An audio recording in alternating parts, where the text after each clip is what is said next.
একদিকে ইউরোপের সাফল্যের ঝলক, অন্যদিকে ঘরের মাটিতে বড় ধাক্কা। পিএসজির নতুন মৌসুম শুরু হলো হারের হতাশা দিয়ে। ফরাসি সুপার কাপের ফাইনালে লেন্সের কাছে 1-0 গোলে হেরে গেছে টানা 4 বারের চ্যাম্পিয়নরা।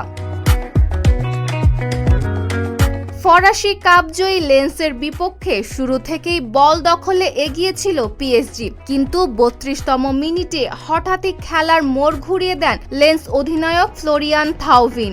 দারুণ এক আক্রমণ থেকে গোল করে দলকে এগিয়ে দেন তিনি।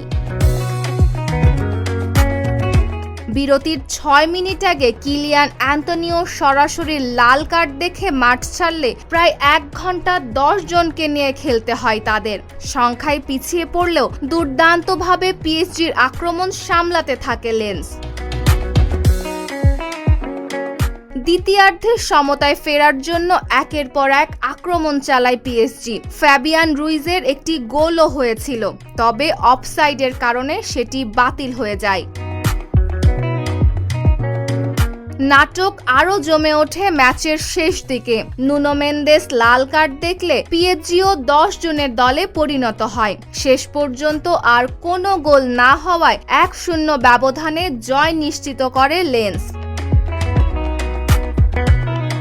এই জয়ে প্রথমবার ফরাসি সুপার কাপের শিরোপা জিতল লেন্স, আর টানা 4 বারের চ্যাম্পিয়ন পিএসজিকে শুরুতেই গুনতে হলো বড় অঘটনের ধাক্কা। Desk report, Dhaka post.